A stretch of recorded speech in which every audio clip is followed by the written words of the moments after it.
Sound of Gold on the Terry Knight Show. Bobby goes for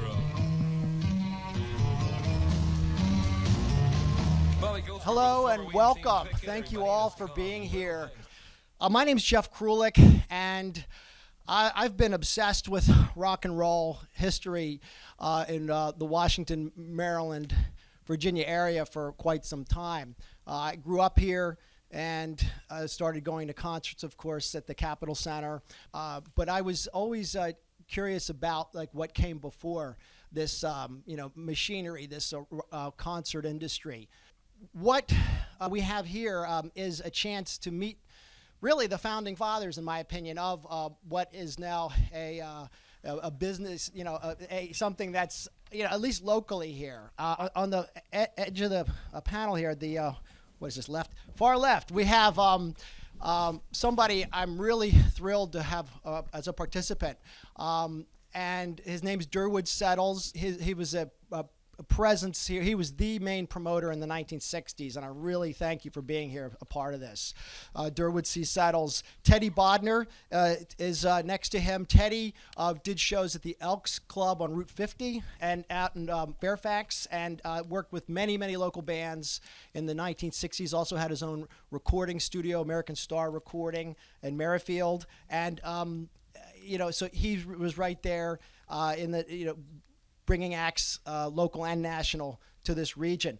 Michael Oberman, you now know his work as nature photography. He's one of the preeminent photographers in this region, but in the 60s, he ran the teen scene column in the Washington Star, which was the place where people went to find out what was happening and going on in this area.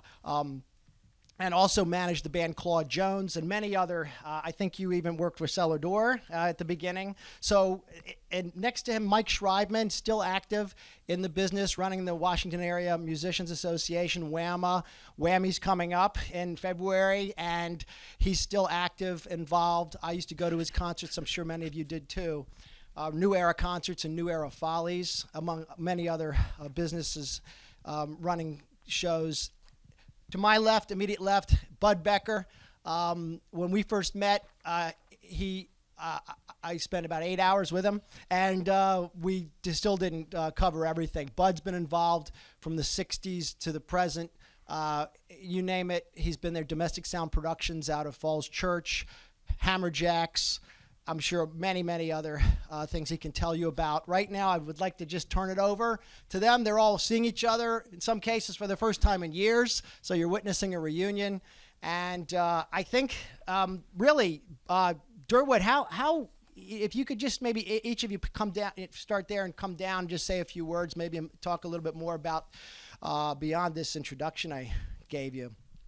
Is this working? Yes. Okay.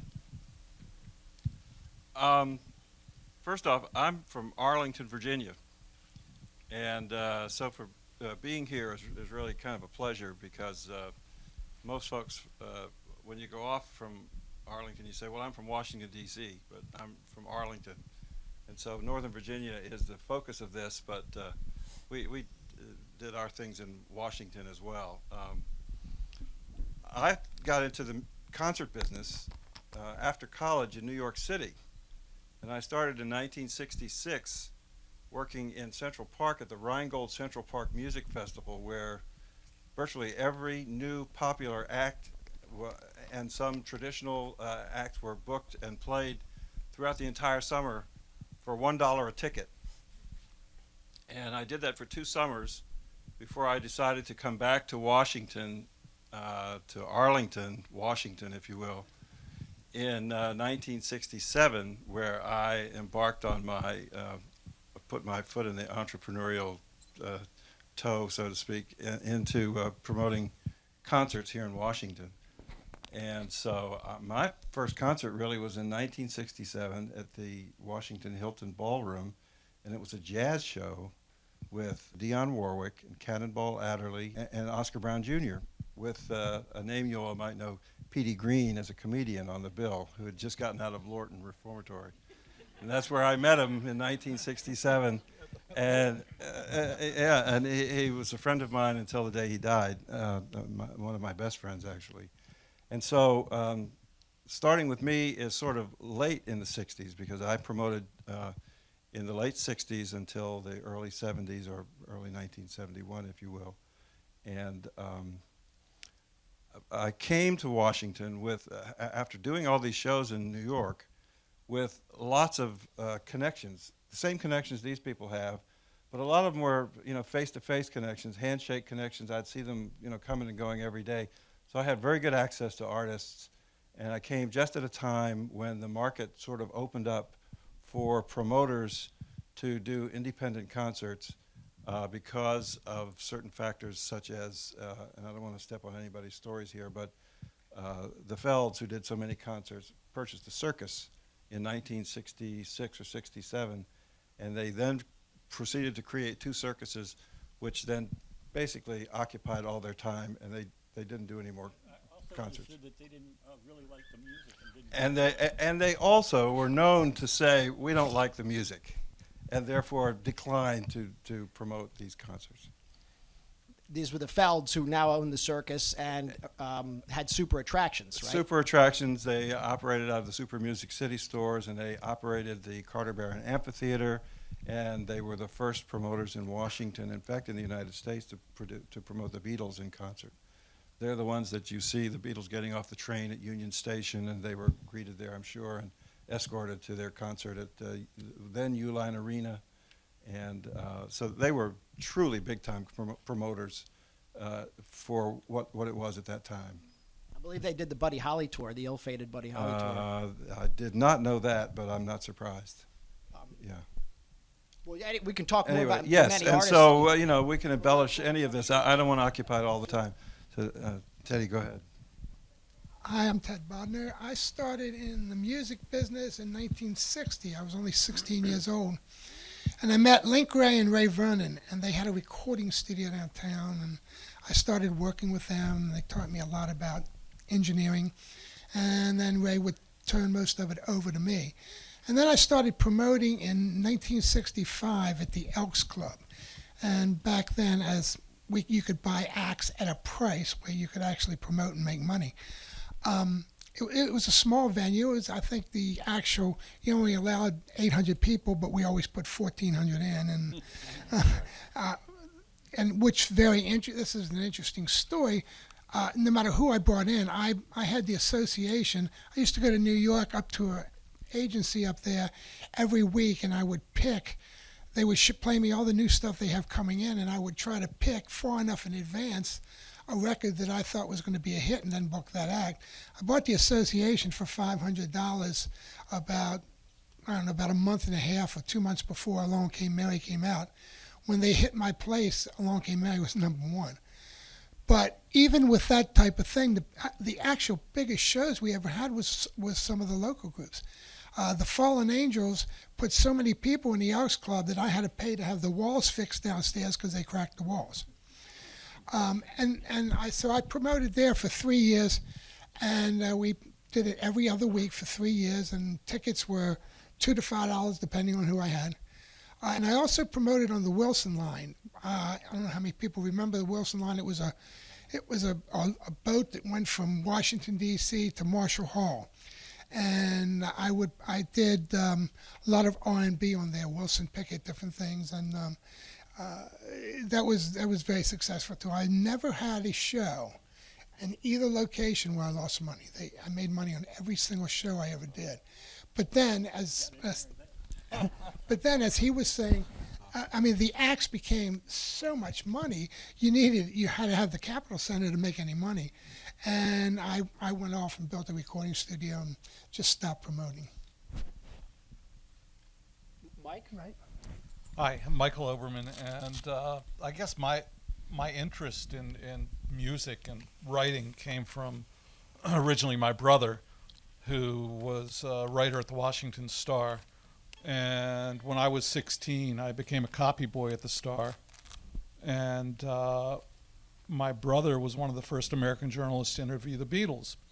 And when I saw how many girls he was meeting, I said, when he leaves that job, I'm getting it.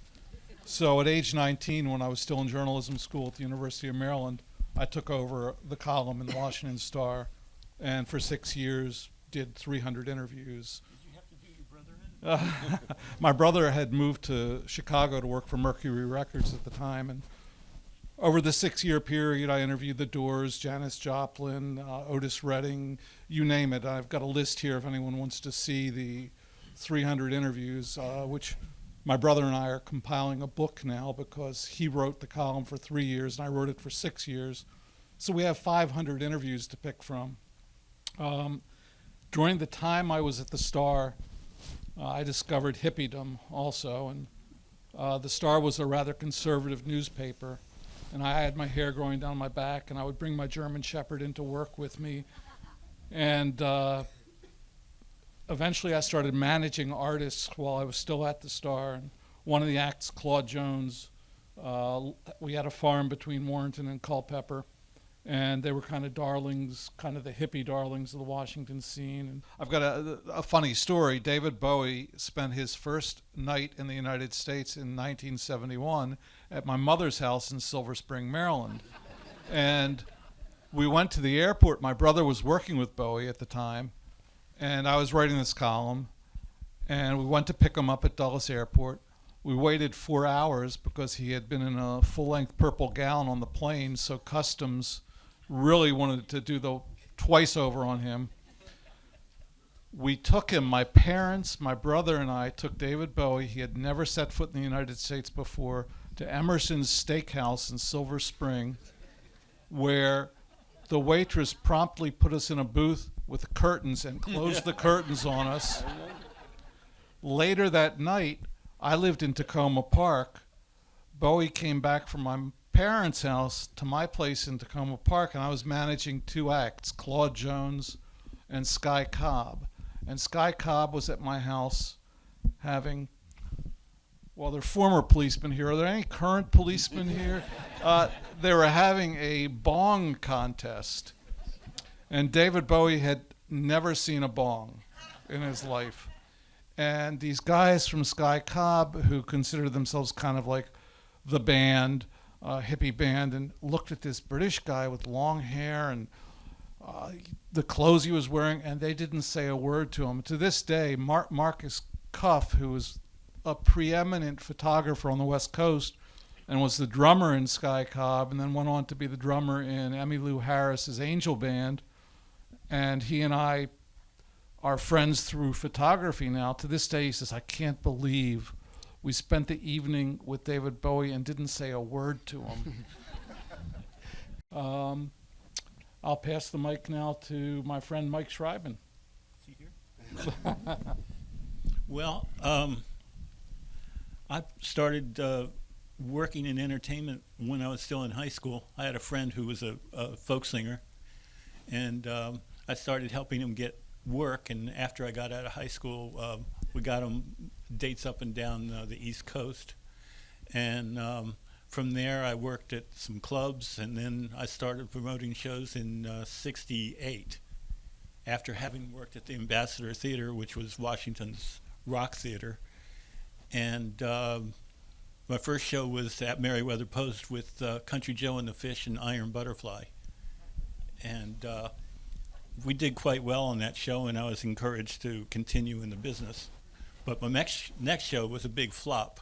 It was Ramsey Lewis and Cannonball Adderley at Constitution Hall. And I was pretty naive in the business at that point, and I used to go to Durwood and ask him about how you do this and how you do that. And I don't think Durwood was that happy to give me information. But I thought we were doing 2 shows, and I had a lot of tickets that I didn't expect to sell. So I thought I would give them out, give them to people who couldn't afford them. And that night I learned my first lesson, which was all those people were out front selling their tickets.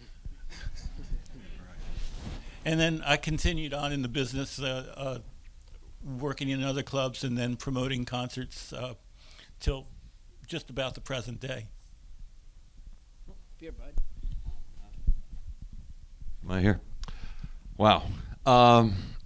My life spans everybody in this room. Feel like I've touched everybody. They've touched me. I'll start, if I will. Let me start with Teddy.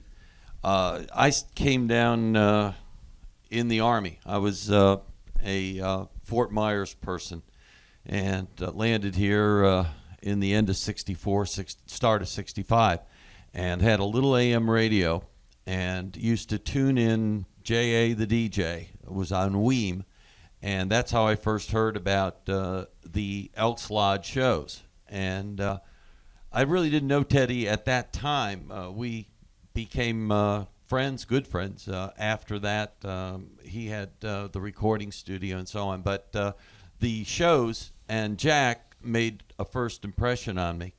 And through that, I started, long story, but I started working with Giant Music in Arlington, Virginia, and Falls Church. And Jack was the spokesperson for the stores, which were owned by a guy named Jack Schaefer. So it was Jack Alex for Jack Schaefer's Giant Music. And they wanted to get into the music business of selling equipment. And the problem was Fender, which was the main line for most of the rock, local rock bands in the early 60s. Washington Music had the exclusive franchise on that. And Jack Schaefer had Ampeg and Gibson to work with. So what happened, evolved from that, is I formed a booking agency because I had connection with local bands through Giant Music. I'd seen what was going on. And the idea was they tagged their radio spots with, if you want to book a band, call Giant Music. And they would call. I was in the Army then. And they would take down the information at 4 o'clock when I got off duty. I would pick up the leads, call everybody back, and start booking bands that were buying Gibson and Ampeg equipment. And that evolved into over 200 local bands that I had semi-control of by 1968. And in the interim, Jack Alex, Jay the DJ, was starting to do shows at the Alexandra Roller Rink. They were Battle of the Bands. And Jack was booking lead acts. And as Teddy and Durwood have expressed, these bands, the pricing forced them out of the business. With Jack, there was no pricing because he was playing the records and the bands were coming in pretty much for gratis. So everything that went in to the till went into Jack, except what he had to pay out for expenses. So it was a productive time period during the early roller rink days, and that's where actually I got to learn about producing shows at the roller rink. And then when Durwood came along in 68, okay. And as he mentioned, some of the venues. But when he went to the roller rink, he contacted me because I knew where the fuse box was. That's a true story. And the plug for the extension cords. Exactly. And Durwood had a little different take on production, that he thought the bands ought to actually have a little respect, other than Jack's idea in those days, unfortunately, was, hey, you just go up there, sing your 3 minutes, we'll catch you later. So with Durwood, it was a whole different experience. We found, I think Eckington Scaffolding Company was the first scaffolding company, and we brought them in to actually build a stage out. Prior to that time, the stage consisted of, if you have any old pictures of the Alexandra Roller Rink, there was a big organ, and there was a little lip behind the in front of the organ. Then there was an area where you could skate, and beyond that skating area was a big bar to keep the skaters in. And what happened was there was boards put over that lip out to the bar, and it was about 12 to 14 feet deep, and that was what everybody worked on until Durwood and I started working. First show I think we did, if I remember right, was Janis Joplin and Jeff Beck opening, right? Correct. And the interesting thing about that night was Jeff Beck Rod Stewart was the lead singer. Rod Stewart was the lead singer. And we didn't, I don't know about you, I didn't know too much. I thought for the first half of the set that the blonde guy was Jeff Beck. So, but it was extremely successful. I remember we had 2 shows. Correct. And as everyone has read, Janice could be a little unsettling. And I remember we did the first show, cleared the hall, and I happened to be at the side stage door where the artists came in for the second show, and I don't know where Janice had gone, but the guard there didn't realize who she was, and she was ready to swing a silver Southern Comfort flask at him when I intervened, and we got her backstage. But the distinctive thing I remember about that second concert was I came in the side door, and as we kind of alluded to, that was the age of psychedelics or whatever, and I think at that particular point, pot was the drug of choice. And I walked in, and at first, I thought nobody was there. And I looked over, and there was 4,000, almost 4,000 people sitting cross-legged. The lights were down with a little bit of, atmospheric light. And I looked at 4,000 people sitting cross-legged just waiting for that show to start. And it was amazing. And from there, we did. By the way, that was 4,000 people in a facility designed to hold 2,000 people. 20, yeah. In the spirit of Which- Teddy Bodnar. Yeah. It was. And I'll jump ahead 1 second about that. As we know, Barry Richards and I went on and did shows in there, really successful shows. The Alice Cooper shows, the first, we were the second wave. And as Durwood is pointing out, the reason that came to a startling end, and I don't know, Mike, did you do the article? Barry Richards was interviewed by, I think it's either the Washington Post or the Evening Sun about music after we had, and he made the quote, this is the Fillmore East. What happened was the city fathers of Alexandria said, what is this? We have a Fillmore East in our neighborhood? And that was the beginning of the end. The fire marshals, who were all working for us, the off-duty police, who were all our buddies and working for us, all of a sudden turned on us. And it was capacity. Number one, it was capacity.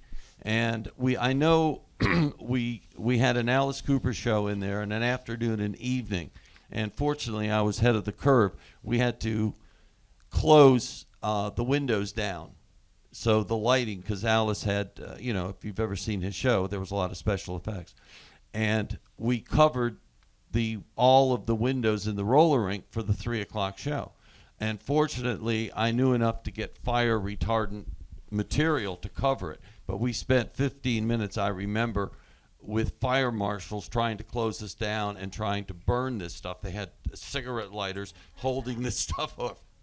Fortunately, they couldn't get it to burn. But shortly after that, it was the roller rink, the capacities came down so much, and we were paying for acts. So that was the end of that. And, from there, Well, yeah, you had. I guess the thing that intrigues me so much about this is that it was like almost the Wild West.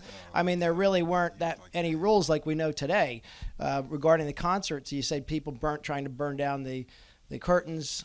Well, that was the fire marshal. But no, this is. Oh no, there was a culture. Yeah. I'm going somewhere with this. There was a No, culture spawn. No, this always frosted me. Mainly because we were doing this as a business.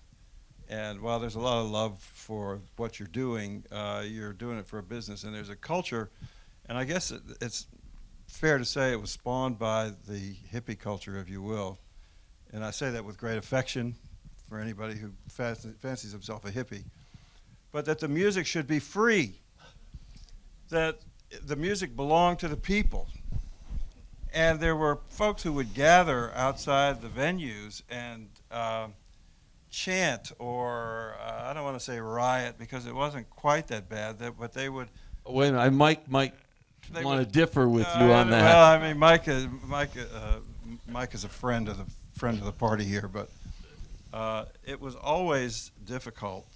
It's one reason you had security, aside from the regular folks who would try to just find their way in for free. There were those who felt that they should be allowed to come in for free just because they felt the music belonged to them. Now, where that comes from, I can't say. But let me throw in the classic example of that was Mike Schreibman's Who show at Georgetown University, where it was a near riot, and you can talk about that, I'm sure.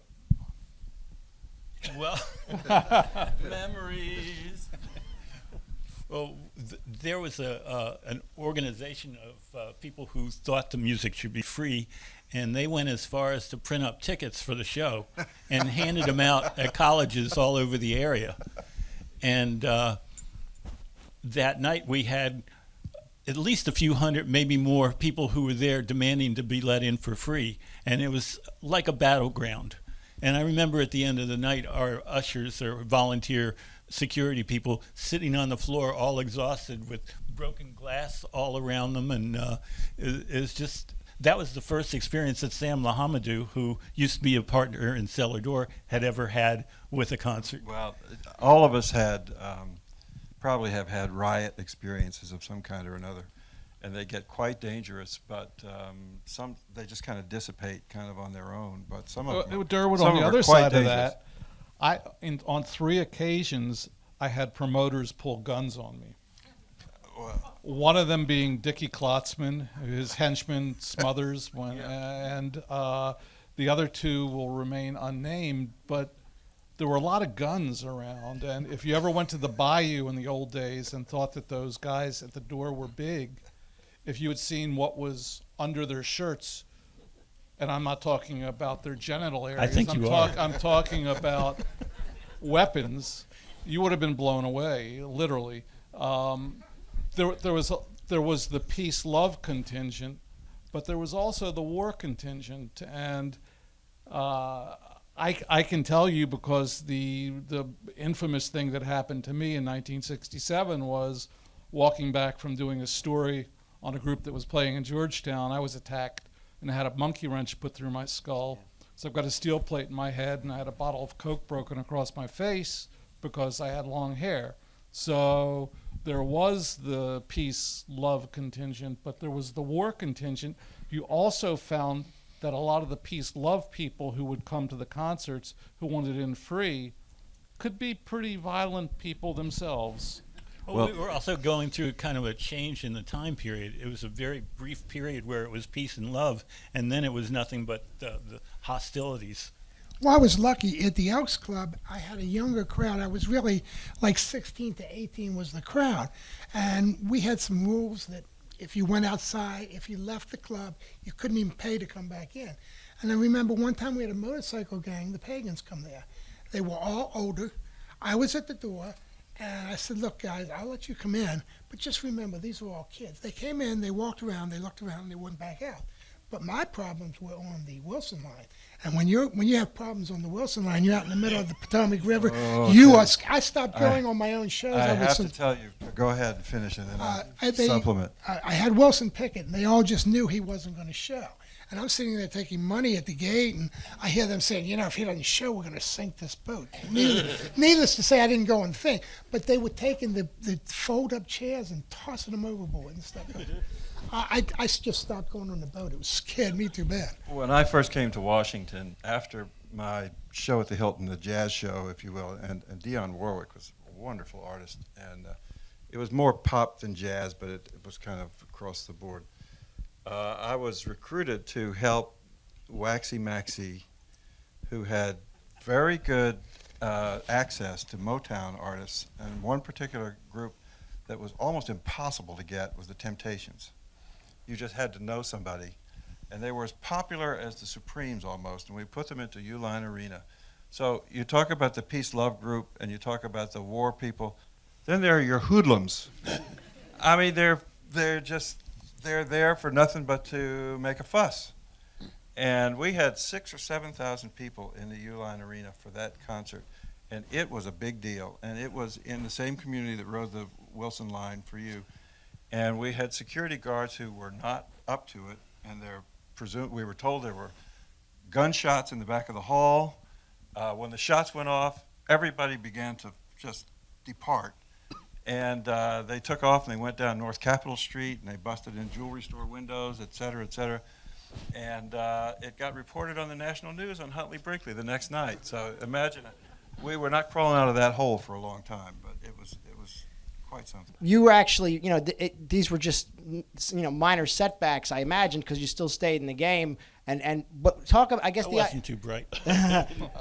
But you actually, the whole idea, and I guess Durwood and everybody else can contribute as well. You basically had the halls.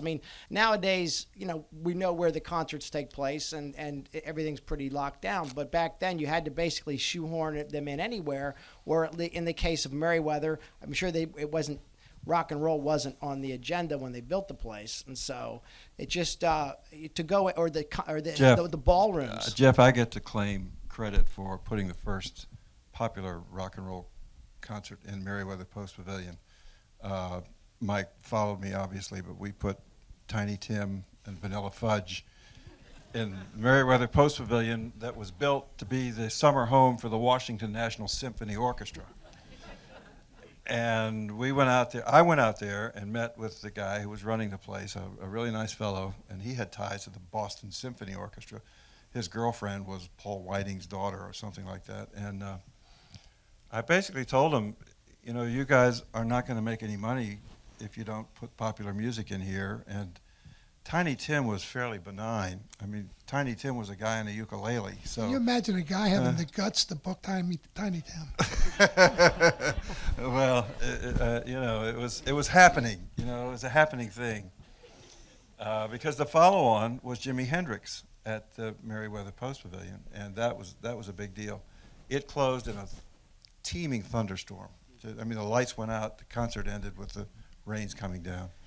But that was the first concert at the Merriweather Post Pavilion. Was before Tiny Country Joe and Iron Before that crowd, and the Doors. I don't know who brought the Doors to Merriweather also later that season, but the first concert was a Tiny Tim, and the second one was Jimi But there's a Hendrix transition in August of '68. Okay. Right. And Carter Barron was doing rock shows. Carter Barron was fading into the distance, and I think that's because the Felds basically abandoned the concert business. I hate to say it. Is that wrong? Carter Barron, when I was growing up, I saw Danny Kaye, wonderful. Dean Martin and Jerry Lewis. My parents took us to Absolutely. all of these unbelievably great shows, and then there was a short period of rock and roll coming in. But the one thing we haven't gotten to is the Washington Hilton Ballroom, which Durwood did the Doors there, and I was there, and during the concert, two guys jumped on stage. One was wearing a papier-mâché chicken head, and they were tackled by whoever. And the guy who wasn't wearing the papier-mâché chicken head now owns the premier rock and roll photo gallery on the East Coast, Govinda Gallery, Chris Murray. Right. And you just never know. There was a time after I stopped doing shows at the Alexandria roller rink, which sort of transitioned over to Barry and Bud did shows there. There was a promoter whose name I never knew who tried to establish the Virginia Theater as a venue to do concerts as well, and I think it was fleeting. It just didn't last. They had a couple of shows, a couple of artists.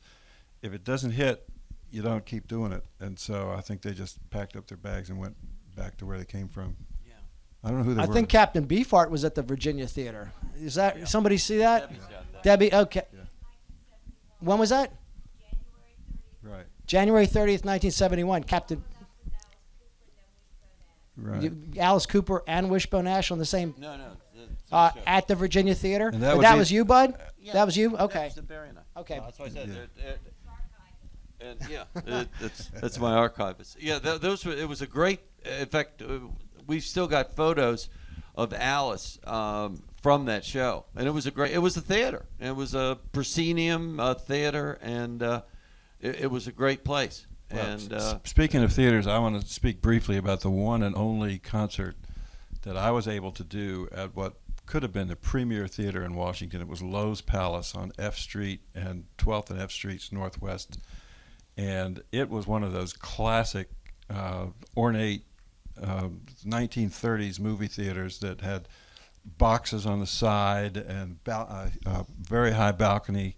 And I lobbied like crazy and pitched them on putting a concert in there. And it was a sensational event inside the theater. It was not so great outside the theater because of this crowd that wanted the free music. But that was a one and only, and it would have been a sensational place for downtown Washington. Mike, didn't you do Warner? Weren't you Warner? Yeah, you can talk about that. That's still today is a great venue. But did you start the Warner? Who started the Warner?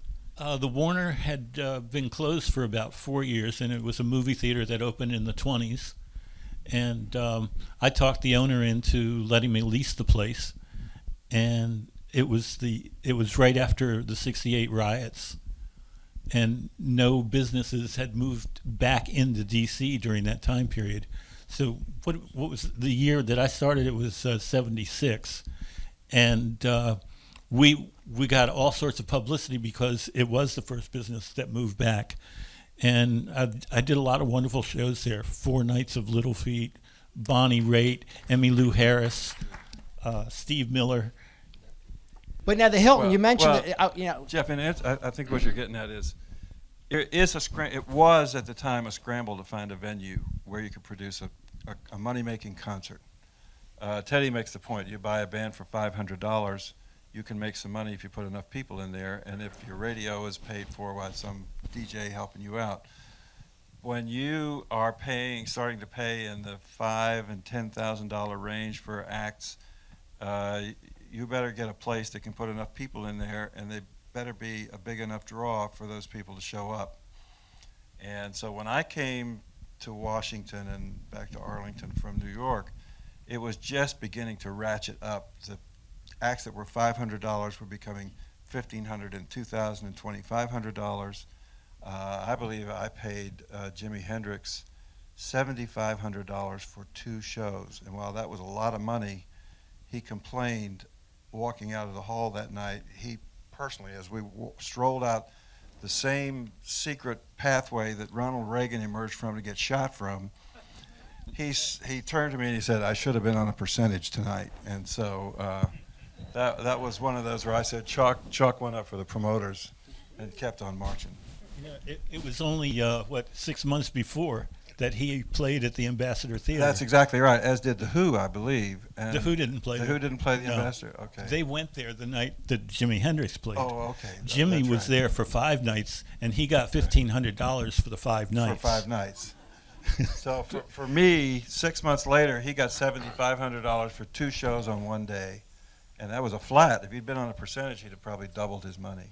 The first I heard about pricing was when Robert Stigwood, who was manager for Cream, and I remember sitting in the box office with him in the Baltimore Civic Center, and his remark to me about looking at the manifest for the tickets as we were settling up, he says, "Oh, you had a $10 ticket here," which was kind of unheard of in 1969 to go as high as $10. And we began to hear prices, flat, the guaranteed prices for a band like the Bee Gees at $35,000 a concert. And this is after we're used to paying maybe $5,000 and $7,000, and you're saying to yourself, well, where am I going to take these folks where I can cover $35,000 plus the hall, plus the advertising, plus the services?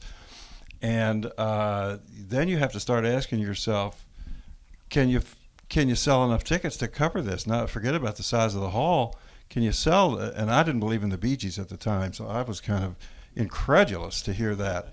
And then the percentages began to creep up. I mean, we used to settle on 50-50 deals, which was a classic wholesale retail margin. If you buy a thing for something to mark it up twice and sell it in a store, that's a classic wholesale retail formula. But they would creep up to 60%, 70%, 80%, and now I think the deals are they pay the promoters a flat fee and take everything after expenses. So I mean, it's simple as that. To me, the beginning of the end of independent promoters, because I did spend a year working for Jack Boyle when I left the Washington Star, I went to work for Warner Electric Atlantic Corporation, which was the distribution arm for Warner Brothers Electric and Atlantic Records. Hated working for record companies. Jack Boyle hired me as his assistant. One day Jack said, you know, some of the acts I've got here, like Gordon Lightfoot, we're filling the place 6 nights a week. Why don't we do them one night in a concert hall? So Jack's first concert was Gordon Lightfoot Constitution Hall. And then Cellar Door grew and grew and grew into this monolithic organism, eventually getting the exclusive contract when the Capitol Center was built. I remember Jack tossed me the keys to his Mercedes, said, deliver this to Abe Poland. And it was a contract that barred anyone else from using the Capitol Center for music without going through Jack Boyle and Cellar Door Productions. And to me, that was really the death knell of independent promotion. And, when I think now about a major concert being $200 for a good seat as opposed to $5 in those days, I don't think inflation and salaries have ratcheted up that much. It's greed and corporate America taking over the music industry, and I'm glad I'm not in it any longer. Well, except the market supports it, Michael. Well, I had the same experience with the House Lodge when I wouldn't throw my first show until I had a meeting with all the people there, and I had the exclusive on it that no one besides myself could ever throw a rock and roll show at the House, because I was afraid I'd put the first show in and they'd take it over themselves. Well, let me throw in one thing about the way groups cause tickets to go up. Because when I was working at Cellar Door, we were doing the Grateful Dead, the Capitol Center, and I was the guy who had to read the riders to the contracts. The basic contract was just a page or two. The rider could be 30 or 40 pages, and you won't believe this, but in the Grateful Dead's contract, it called for. This is for their road crew of about 90 people, filet mignon and lobster on fine china for lunch the day of the setup. So it was who can outdo the next act for a long time, especially in the early 70s. And the Grateful Dead thing just blew my mind. Can I tell you, in 1969, my friend in New York and I would it was like we would collaborate. He would have a show in New York and I'd have it in Washington. We had a show in Baltimore. It was 3 acts: Cream, Moody Blues, and a singer named Terry Reid. Terry Reid was managed by Peter Grant, who was Led Zeppelin's manager and is legendary in the business. He was a decent guy. He's a rotund kind of guy and a Brit through and through. And my friend and I spawned this strange idea. He in New York and I in Baltimore would go across the street to the Kentucky Fried Chicken and get a bucket of chicken and put it in the dressing room for these guys to come in. And I will never forget Peter Grant sitting there chewing on a drumstick saying, "You and your mate, you really know how to take care of us, don't you?"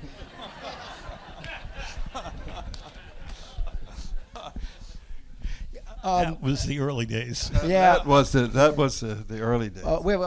Jeff, let me just back Sure, up real sure. quickly, because there's kind of a timeline from my arrival back in Washington and starting in '67 and the nailing down of the Capitol Center in '71, I suppose, or '72. Actually, it was 74. In '74. So there's a lot of scrambling going on, and for me, the first thing I did was basically a social club show in the Hilton Ballroom with a fellow club owner and local entrepreneur, Mike O'Hara, which people may or may not know.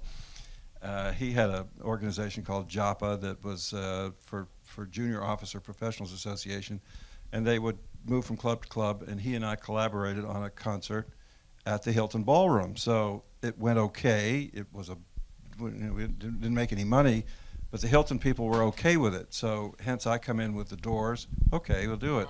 Then there's Jimi Hendrix, and then we start scrambling for other venues, and that's when I moved over to the Alexandria Roller Rink, where I must have done a half a dozen shows, I guess, and tried to establish the notion of a Fillmore East without calling it that. Not that I had the foresight to recognize they wouldn't like it, but that was the purpose of that. So the ballroom. So the hotels were venues. Right. The hotel ballrooms were venues for largest crowds to be able to attend these concerts. And they were with Jefferson Airplane in there, or was that? Jefferson Airplane was in the Sheraton Park Hotel. That was in late '67. Bill Graham came through, and he did it in collaboration with the owners of the Cellar Door at the time, Tom Lyons and Charlie Fitchman. They asked me to promote it for them, and I did. And then the Hilton Ballroom, and then there was another facility. Then, of course, there was Uline Arena, but mostly those were rhythm and blues shows. I mean, the Temptations were a... Now, was Jack Alex involved with that show, The Airplane? Is that the one with the... No. Where was the one? He was the excuse me. Yeah, we talked about it. Here was the MC. Can I fill in some holes Absolutely, here? please. Okay. Let's go back to Cellar Door and Jack Boyle. Now, what happened there was you have to back up to Charlie Fitchman and Tom Lyons, who owned Cellar Door nightclub, and it was actually a concert venue before Jack got it. Jack, if I remember, Jack had the Crazy Horse. Wasn't he down at the Crazy Horse? Jack had Max, and Crazy Max. Horse, and Right. a couple He of was other he was a barman personally. Now, when you can correct me if I'm wrong, but from my understanding of everything, when Charlie Fitchman got tired, and he did get tired, and decided to move out on his yacht on the 3-mile limit, and sold the club to Jack, what he also sold him was a stack of contracts that Charlie had first play. He was one of the first people to put in a contract. If he played them, he had a return option on the contract. So when Jack took over, and were you there when Richard Pryor played the first time? Were you only in the audience? Okay, I was involved. Jack had just taken over shortly at that point, and he had all these contracts. He had to be, great guy, and I love him to death for a number of reasons, but he didn't know anything about half of the bands that were sitting in these contracts.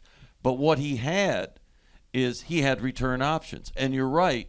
He looked at the return option for John Denver and said, hey, we can do John Denver in the Room for 5 nights, or I can do him at Constitution Hall for 1 and 3,800. And that's how, if you really go to the reality, in my mind, Charlie Fitchman created Cellar Door concerts by virtue of that, and Jack was a quick learner.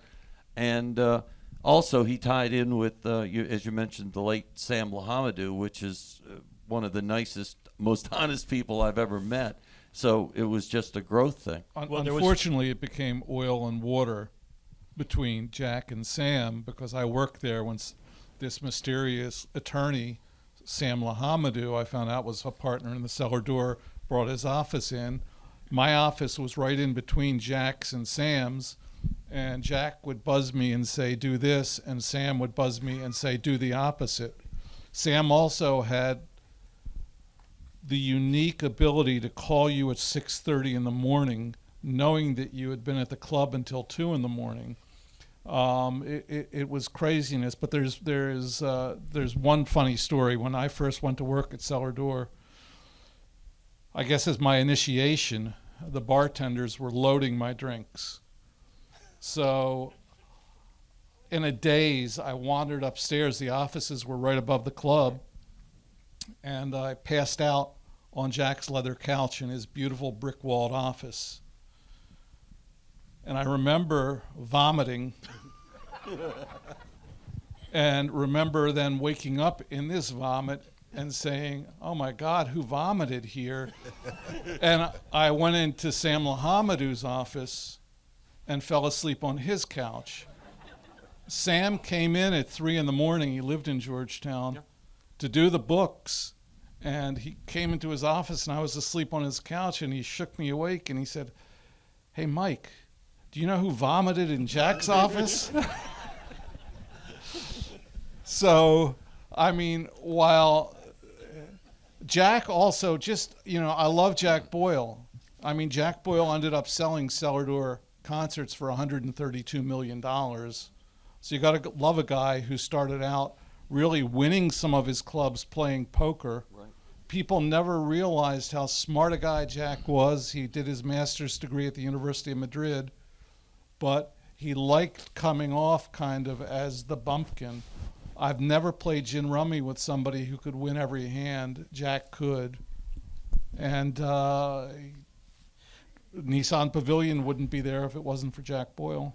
So he has another, obviously, a important name in the business. I think one thing, going back to the roller rink and some of the shows there, the one thing that I was intrigued with when I learned was when the Doors played.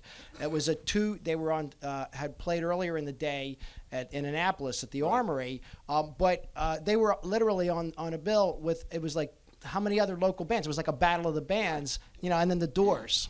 And so, can you talk? Who was putting on? You put on that show. This predates me. This predates me at the Alexandria Roller. This was my learning curve.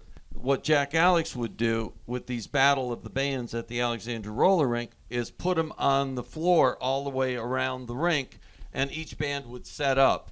And then there was a, quote, battle. And, of course, one of those bands won $100. But what was happening is fuses were blowing because everybody was plugging into a different wall socket, and you had bands, and then you couldn't see half of the bands. And the other thing was there was animosity between all these bands because everybody wanted to be the winner. So there was no camaraderie, and nobody was making any money. I put them together. We got the stage, and now what happened, you had 8 or 9 bands. You had the Hounds of Baskerville, Gary Scott and the Brookwoods, whoever. All of them after the show, when I was booking, if somebody called and needed a band for a homecoming, I go, oh, the Hounds of Baskerville, I don't know them. Well, they were on the show with the Doors. Oh, okay, boom, sold. And we had 12 bands that were all on the show with the Doors. And the Doors started that night at the Armory, National Guard Armory in Annapolis for Kirby. So we needed something, obviously, to keep everybody going till the Doors got there. So we had 8 or 10 local bands, and this was Thanksgiving Eve. We always did the night before. And so we kept playing, and then a guy named Nelson who worked for me, I never forgot, he had a Corvair. And he put the guys in the Corvair in Annapolis, drove them to the Alexander Roller Rink with a stop for Jim Morrison at a liquor store on that, whatever that route was, to get a 6-pack of Bud. He couldn't go any further. And came in to the roller rink, and we put him on. He did his show, and he did, in fact, we still got the interview somewhere. Speedy Reno, who was writing the columns, she got an interview backstage with Jim Morrison after that. But that was the whole concept of a lot of these shows was the local bands. We put the local bands to fill the night, and for Domestic Sound Productions, my thing, it was a tool that I could take 14 bands, stick them on a Neil Diamond show or stick them on a Yardbird show, and claim the next day that they were all headlining, and that's how it went. I guess there were other.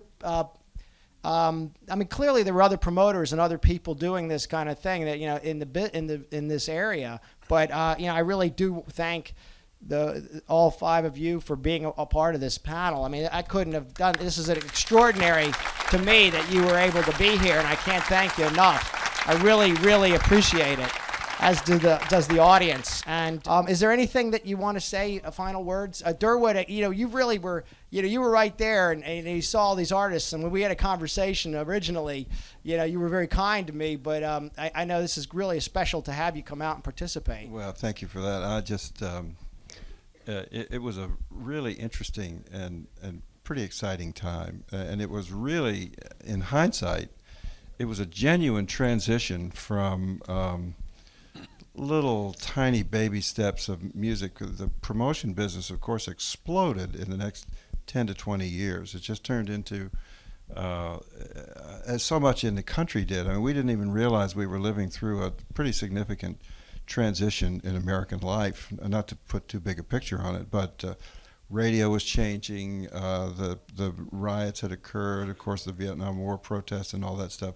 But the music business suddenly just took off. And I guess the biggest motor behind that was the building of these big buildings around the country where these big acts could play and make all this money, and it just changed everything. And a lot of folks had it's good amazing. The participation in that. transformation just endlessly fascinates Right. me, and you all had a front row seat right there at this. Well, we were aware of it when you see the lines outside the door of the Hilton Ballroom leading up Connecticut Avenue and down what's the road, 8 Columbia Road, all the way to Adams Morgan to come into this show. You knew something was happening, and Elvis happened in that way. I guess the Sinatra phenomenon in the 40s was that way, and you began to see the crowds appear for these bands, and you said something was happening, and the music business was transforming in a significant way during those years and in the early 70s. You went from groups touring the country in those packages that we talked about earlier, Right. where there were 5 or 10 groups on a show and they each played 20 minutes, to the groups being showcase artists and wanting the whole show for themselves. And I'm not saying that in a negative way. I'm just saying that the whole business changed. I think one thing we've left out, we haven't mentioned the Birchmere and how important they are, not only to Northern Virginia, but to the world of that genre of music.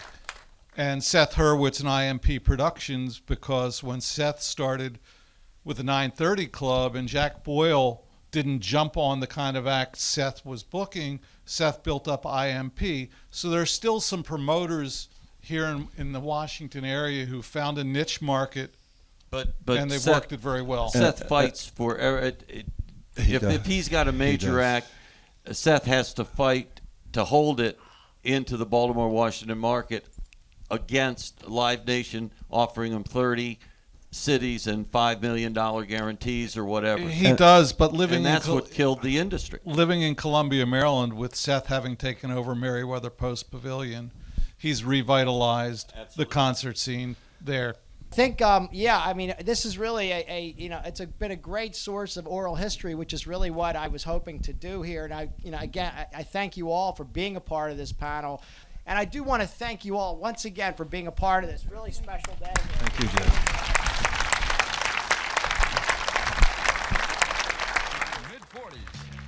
This Thursday night, 7 till midnight at the Alexandria Roller Rink Arena. In person, the Wing Team presents Richard and the Young Lions. Plus, Bob Brady and the Concords. Plus, the Chiffons.